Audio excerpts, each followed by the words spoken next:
Yun po, alright. So, ito po yung ating mensahe na gusto nating maibahagi sa inyong lahat dahil patungkol po, ito po ay nasa tema pa din po ng anchored, no? Or pag nakaangkla, no? Tayo ay nakaangkla sa ating Panginoon. Amen. Alright, so pagpapatuloy po natin yan at sabi natin, alala ko nung nag-share ako a few Sundays ago na kung saan yung title ng message natin ay nakaangkla sa kanyang presensya.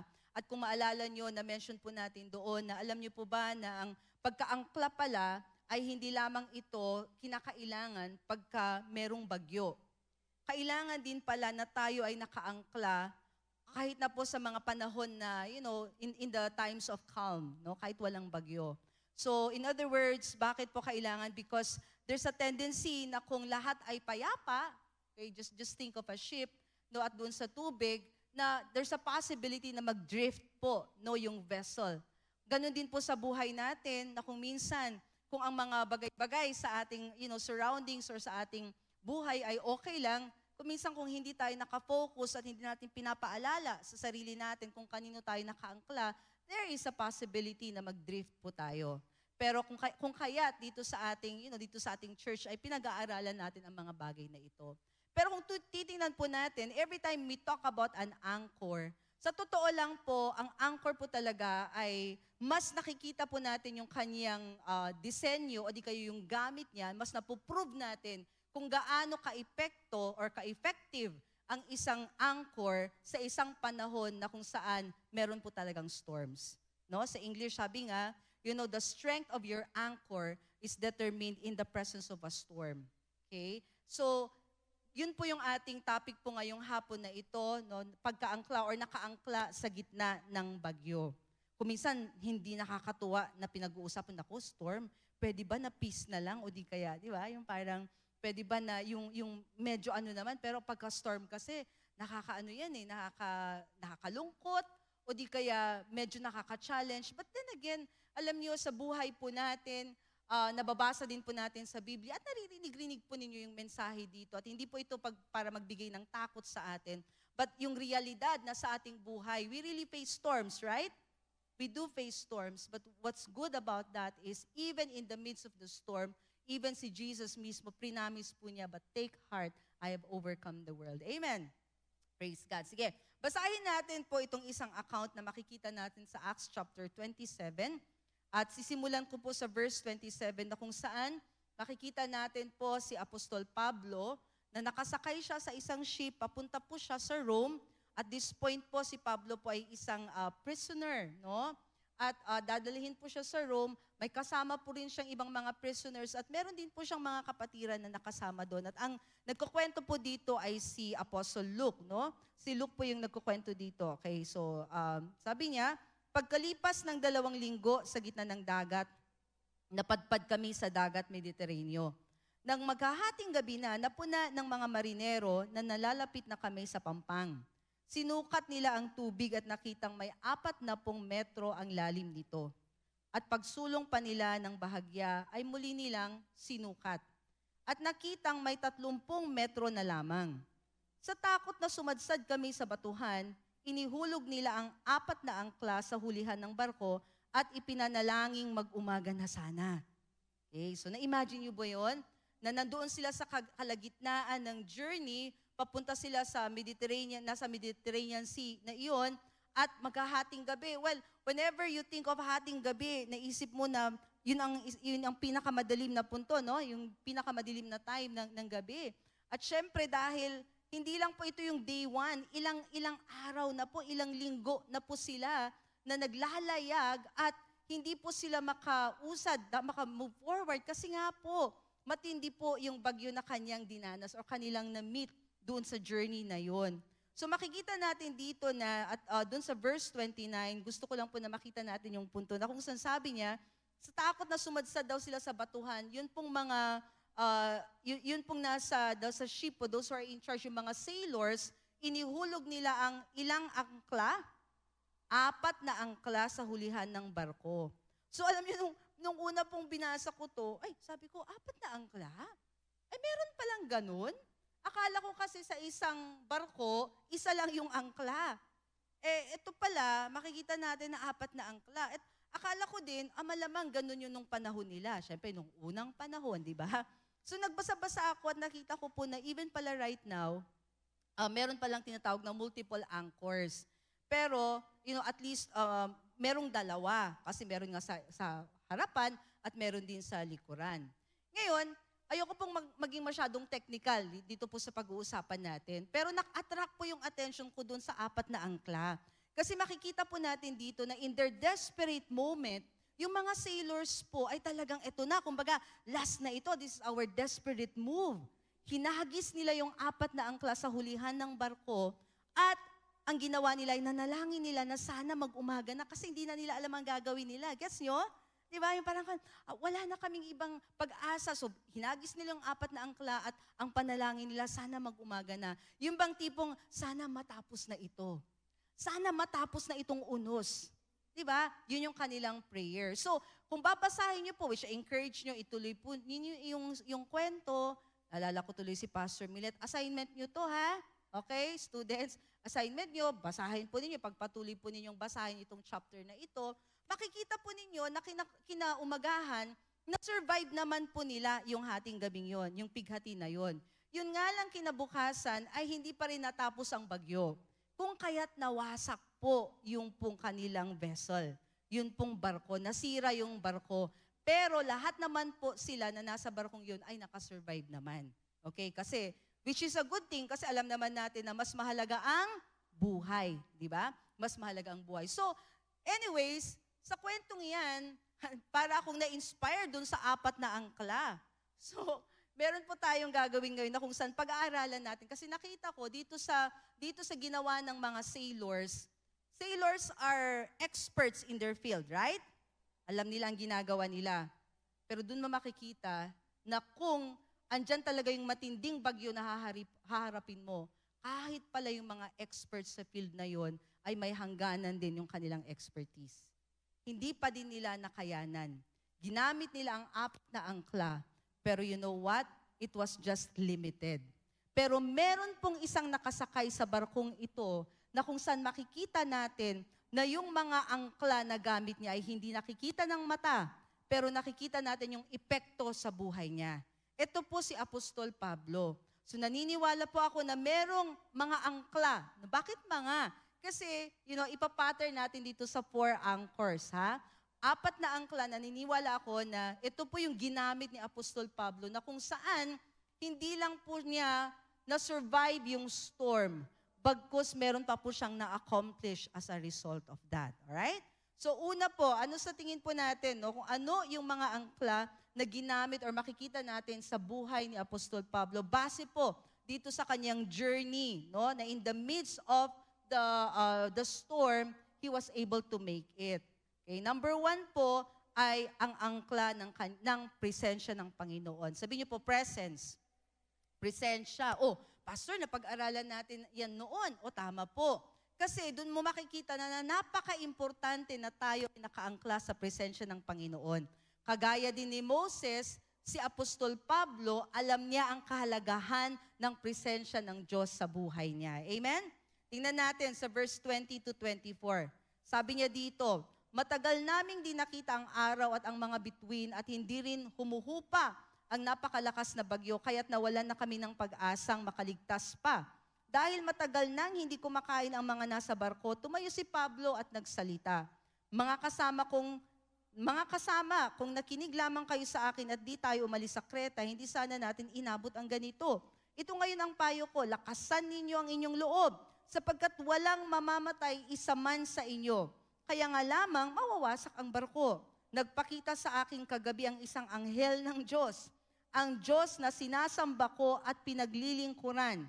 Sinabi niya sa akin, huwag kang matakot, Pablo, dapat kang humarap sa emperador. Alang-alang sa iyo'y ililigtas ng Diyos ang lahat ng mga kasama mong naglalakbay. Hallelujah! Grabe ito! Sobra yung kumpiyansa ni Apostol Pablo dito sa sitwasyon na ito dahil nangusap ang Diyos sa kanya at ipinaramdam niya ang kanyang presensya. Amen. Amen. It's very important na makita natin dito na grabe, ganun kaimportante ang presensya ng Diyos. So kagaya ulit ni Moses, si Apostol Pablo, sa gitna ng kanyang journey, kahit pa may bagyo silang hinaharap, meron siyang confidence pa din na humayo dahil alam niya na kasama niya ang Diyos. Alam niya na ang Diyos ay nandoon. God even sent an angel para, i-encourage siya at mangusap sa kanya. Gaano mo alam na ang presensya ng Diyos ay kasama mo, kapatid? Amen? Dahil kasama mo ang Diyos ngayong taon na ito sa lahat ng inyong pinagdadaanan. Naniniwala ba tayo doon? So makita natin dito, nagtiwala si Pablo na ang presensya ng Diyos ay kasama niya sa paglalakbay. Napadala pa ng Diyos ang kanyang anghel para magsalita, mangusap at maglingkod to minister to him. Alam ni Pablo na hindi siya nag-iisa. Amen? At kagaya ni Pablo, ikaw din kapatid, hindi ka nag-iisa. Pwede ba sabihin mo, hindi ako nag-iisa? Yes. Again, nakaangkla tayo sa presensya ng Diyos. Lalo na po kapag may bagyo at hindi mo alam kung ano ang iyong gagawin. Ang pinakamagandang dapat nating tandaan ay, ito po yun, hindi tayo nag-iisa in the midst of the storm. Okay, so nais natin na malaman natin at isa puso natin na ang presensya ng Diyos ay kasama natin at ang presensya ng Diyos ay mas malakas pa sa kung anong bagyo. Amen? Ang presensya ng Diyos ay mas malakas pa, mas matindi pa sa kung anumang bagyo na iyong haharapin ngayong taon na ito. Naniniwala ka, kapatid? Amen? Sabi nga niya sa Isaiah 43:1-2, Israel, ito ang sinasabi ni Yahweh na lumikha sa iyo, huwag kang matatakot sapagkat ililigtas kita. Tinawag kita sa iyong pangalan. Ikaw ay akin. Kapag dumaan ka sa malalim na tubig, sabi niya, kapag dumaan ka, ibig sabihin, dadaan ka. Okay? Sa English po, sabi niya doon, when you walk through the waters, hindi niya sinabing if. Kapag dumaan ka, what this means to say, it's a matter of time kung kailan tayo dadaan. Yes? Okay? At kapag tayo daw ay dumaan sa malalim na tubig, sabi niya, sasamahan kita. Tumawid ka man sa mga ilog, hindi ka malulunod. Dumaan ka man sa apoy, hindi ka masusunog, hindi ka matutupok. Bakit po? Dahil makapangyarihan ang presensya ng Diyos na kasama mo, kapatid. Amen, amen. Sige po, sa susunod po na punto, tatawagin ko po si Pastor Paul at siya din po ay mag-share, no, kung ano po yung mga different anchors na makikita natin sa buhay ni Apostol Pablo. Alright. Amen. Magandang hapon sa inyong lahat. So, napakaganda po itong nakikita natin na so amazing to see yung angkla na ginamit ni Apostle Paul sa kanyang buhay. So, tinitignan natin dito yung responses niya. Doon tayo nagbabasik. Bakit siya ganun na lang ka-confident, ganun siya katibay at saka hindi siya natitinag. Nakikita natin yung presensya ng Panginoon sa kanyang buhay. Sa pangalawang angkla na makikita natin sa buhay ni Pablo, bakit siya naging stable at confidence is yung angkla ng pangako. Pangako ng Diyos. So dito, ito yung isang aspeto ng kanyang buhay na makita natin na kung saan siya nakaangkla. Alright, sa mga gawa, binasa na po ito kanina pero balikan po natin.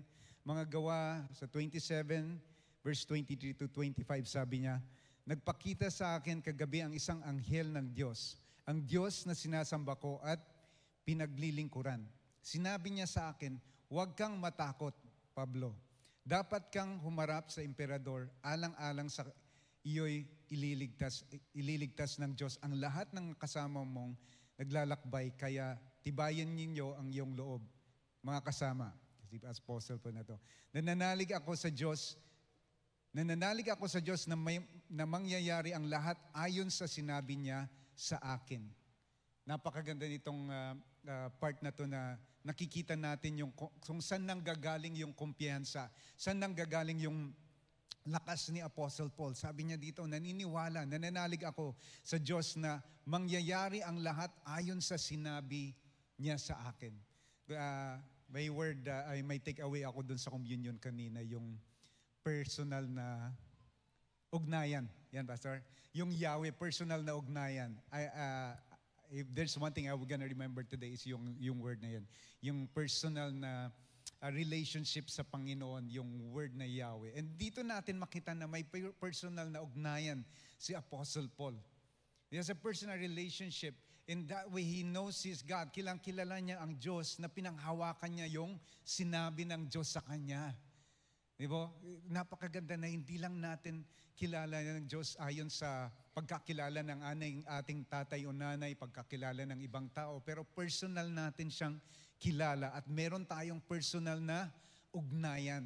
I think that's a very powerful reminder sa atin that this freedom we have in God is the freedom to just come to Him, talk to Him, and receive a word and a promise from Him and stand on that and that promises. So, ang gayong pagtitiwala at tapang ni Pablo ay sa gitna ng unos ay yung makikita natin dito yung binabasa kanina para siyang eksperto sa kanyang sinasabi. Sinasabihan niya yung mga sailors, yung mga sanay niya sa mga bangka, sa tubig. Siya hindi. Prisoner siya doon hindi siya sailor. Pero makikita mo doon dahil sa confidence niya at saka pananalig niya sa Diyos, siya pa yung nagbibigay ng instruction sa mga sailor na dapat ganito ginawa niyo. Sinabi ko kasi dapat ganito. Diba? Parang isang, meron ng isang architect na nakapag-build ng building. Ito ka, wala ka pang binild na kahit na bahay ng aso, sinasabihin mo, dapat ganito kasi. Diba? Ganon siya katapang. Ganon siya confident na to the point na, hey, this is how confident I am na gagawin ng Diyos kung ano yung pinangako niya. Gaano tayo ka-confidence sa pangako ng Diyos? Unang-una, may pangako ba ang Diyos sa iyo na pinanghahawakan mo? Because there are times that we hear the word of God and praise God. Yes, Lord. But pag dumaan tayo sa challenges, naaalala ba natin ang mga pangako ng Diyos? Or mas iniintindi natin yung pag-aalala, mas iniintindihan natin yung sinasabi ng ibang tao. Diba? Kasi yun ang mga pwedeng choices natin na ilagay natin sa isipan natin. Pero kung sobrang confident ka sa Panginoon dahil may ugnayan ka sa Kanya, dito nang gagaling yung confidence ni Apostle Paul sa promises ng Panginoon. Yung ugnayan. Meron siyang ugnayan sa Diyos. Ibig sabihin, nag-usap sila ng Diyos. Talagang humingi siya ng pangako. Kahit sa anong nangyayari doon, Lord, saan mo kami dadalhin? Very personal yung Encourage ko rin na gawin natin personal yung ating relationship sa Panginoon. Na sabi ko nga sa pag nag-share ako ng gospel sa mga na hindi porke na Kristiyano ang iyong ama at ang mga magulang mo na automatic na Kristiyano ka rin. Hindi po, kailangan po may personal na decision tayo at personal na ugnayan. You know, I would be like every morning, not every morning, there would be morning na hinahatid ko si TJ. And habang minsan doon siya kumakain sa sasakyan.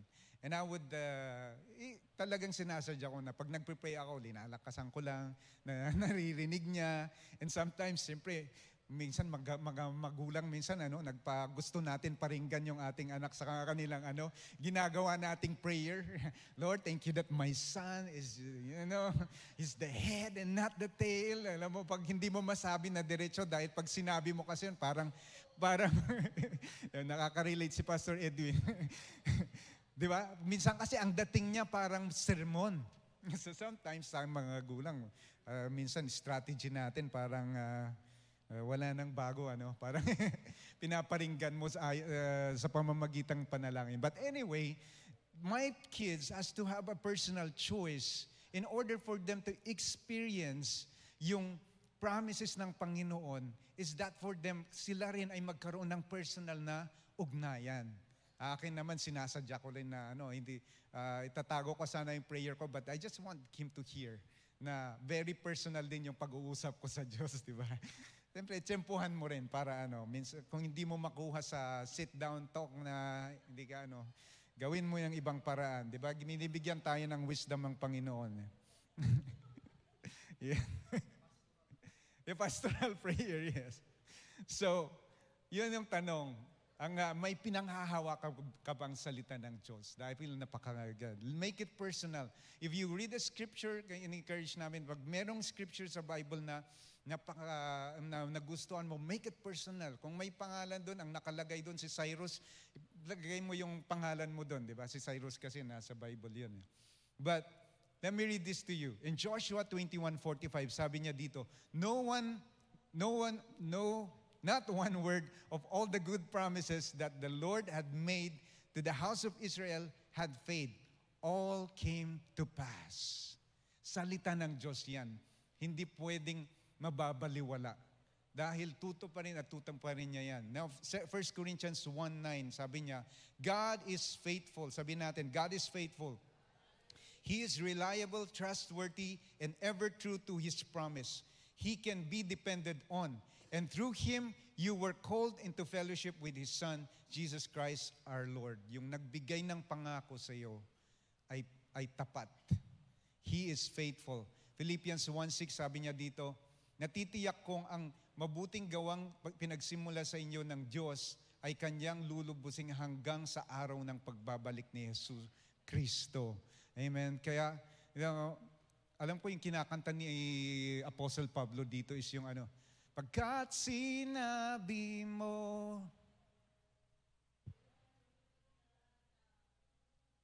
There you go. Pagkat sinimulan mo. Ayun, kinantin nyo na. Di ba? Tamang-tama yung inaawit natin. Di ba? Yung first word, because we take you at your word. Even sa Apostle Paul, talagang tinake niya yung word. Kinakanta niya talaga, take you at your word. And then dito, pagkat sinimulan mo.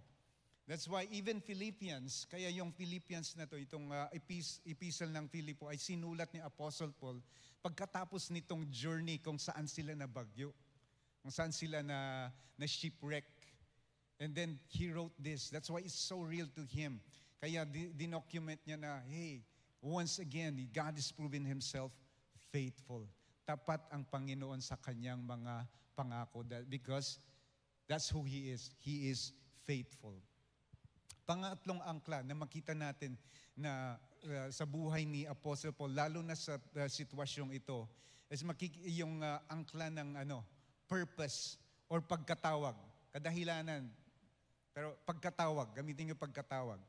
Purpose. Sabihin natin, purpose. Sabihin mo sa katabi mo, you have a purpose. Alam niyo, totoo yan. God created us with a purpose. Even before we were born, He already have that purpose in mind. Kaya kayo ginawa. Kaya tayo ginawa ng Panginoon. Sa Acts 27, balikan natin, verse 24, and said, stop being afraid, Paul. You must stand before Caesar, and behold, God has given you the lives of all those who are sailing with you. Makita natin dito na napaka-real yung sitwasyon to the point na even Apostle Paul was worrying. Natatakot siya. Kaya sabi niya, Pablo, wag kang matakot.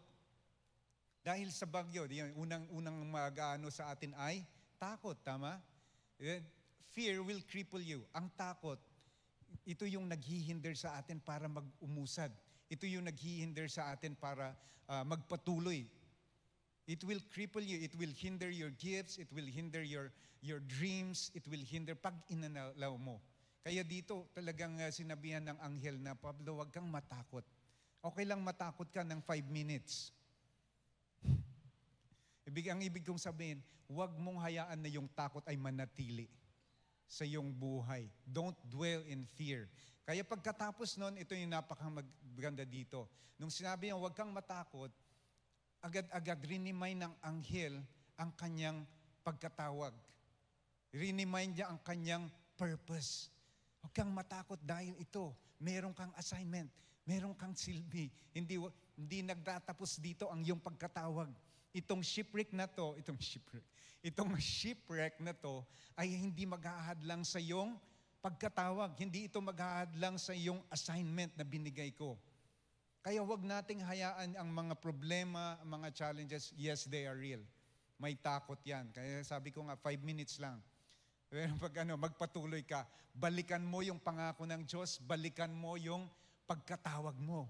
I-remind mo kung bakit ka nandito. Hindi pwede, hindi ako pwedeng mawawala. Hindi ako pwedeng titigil dahil may nag-aantay sa akin na assignment ko. Biyaya ng Diyos, may mga tao na ang pagkatawag mo ay hindi lang para sa'yo. Dito, pag titignan ninyo, remind ng angel yung mga tao na pupuntahan ni Apostle Paul. Hindi pa, kailangan marinig nila yung ebanghelyo. Yung ganun din tayo. Yung alam nyo, pag may mga times na parang nawawalan na tayo ng gana, nawawalan tayo ng drive, remind yourself of the purpose of God in your life. And first of all, tandaan mo na may purpose ka.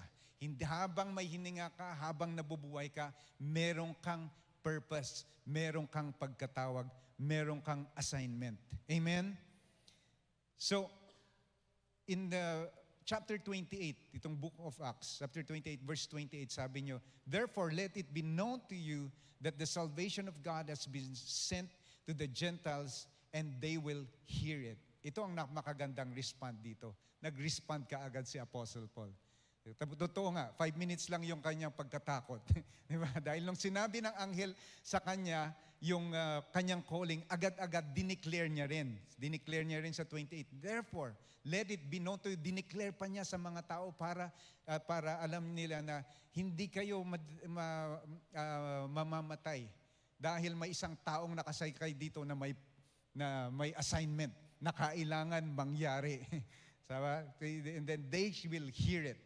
Yung pinanganak ako ng Panginoon na dadalhin ako doon para i-preach ang gospel sa Gentiles ay mangyayari yan. Kaya huwag kayong matakot. Lahat tayo ay ligtas. Dineclare niya yon. Kaya napakahalaga na very confident din kayo sa yung purpose ninyo. You know, what are your purpose? You're a child of God. You're a son of God. And yung alam niyo yung identity natin at purpose natin, naka-attach yan. Magkaano talaga yan. At isa sa mga subukan ng demonyo na ang kaaway na sirain sa gitna, lalo na kung may challenges, ay yung ating purpose at saka yung identity natin. Gusto niyang i-confuse yan para hindi ka magpatuloy. Kaya sa mga times na na-challenge tayo or nawawalan tayo ng drive to move on, as you remind yourself of your purpose, remind yourself of who you are in God. I-remind mo kung sarili mo na I am blessed.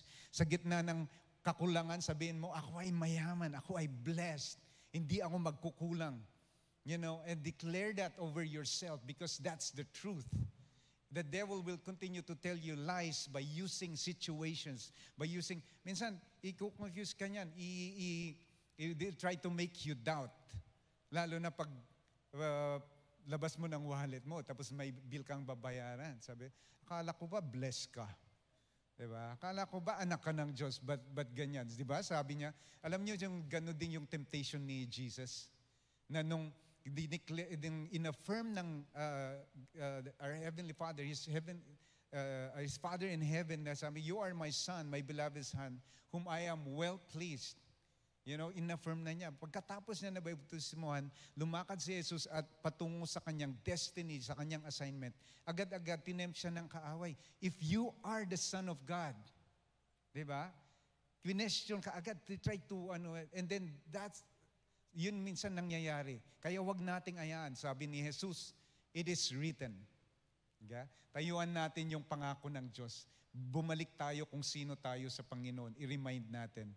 Amen? And so,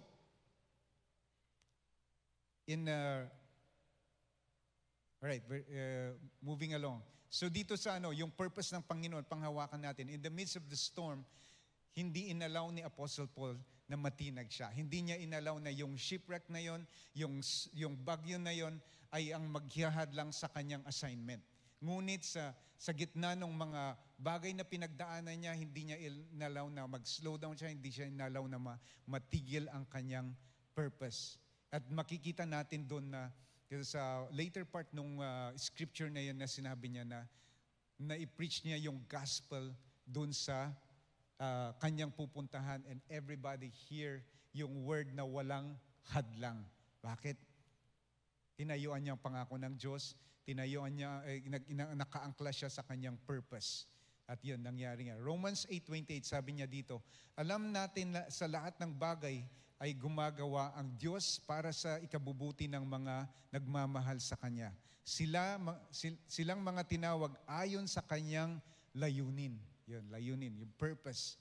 Philippians 2:13, sabi niya, "For it is not in your own strength, but it is God who is effectively at work in you, both to will, to work that is strengthening you, energizing, and creating in you the longing and the ability to fulfill your purpose for His good pleasure." Ang Panginoon na siyang nagbigay ng purpose sa iyo, ay binibigay niya rin yung kalakasan at abilidad para ito ay magampanan mo at matatapos mo ang iyong assignment. Amen? So that's why, put on that anchor of the promises of God and the purposes of God. Amen and amen. Pagpatuloy po natin. Amen. Ayan, tapos na yung assignment mo, ha? Okay, ako naman. Alright, last point po. Last point po. Andyan pa po ba kayo? Mga inaantok magsabi ng amen. Okay, pang-apat po na angkla, makikita natin dito, pagpapatuloy natin yung journey po ni Apostol Pablo. Naniniwala po ako na there's also one thing na makita natin na nagbigay po ng kalakasan kay Apostol Pablo, ay siya po ay nakaangkla sa church. Sabi niyo po, church. Okay? Sa English po, ginamit po namin sa English services, people of God, no? At ito po ay ang church. Maalala ko po yung ating, si Pastor Paul Chase, our senior pastor, sinabi po niya ito noon, at ito po isang katotohanan, there are two things that are eternal. Dalawang bagay daw po na eternal, and that is God and people. God and people. Kung kaya't napaka-importante, yan yung ugnayan natin sa Panginoon. At saka yung pong, meron po din tayong ugnayan sa tamang relationships. Yes? Relationships, the people. So, makita natin si Apostol Pablo. In fact, even in his journey, hindi siya nag-iisa. Yes, kasama niya ang Diyos, pero meron din po siyang mga brethren na kasama. Si Luke, kasama niya dyan.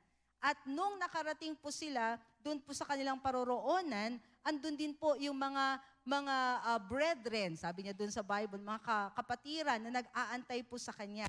Sabi nga niya dito sa Acts 28:14-15, "May natagpuan kami roong mga kapatid at inanyayahan nila kaming tumigil doon ng 1 linggo. Mula rooy, pinagpatuloy namin ang huling bahagi ng aming paglalakbay papuntang Roma. Nabalitaan ng mga kapatid sa Roma ang tungkol sa amin. Kaya't pumaroon sila sa Foro de Apio at sa Tres Tabernas upang kami salubungin.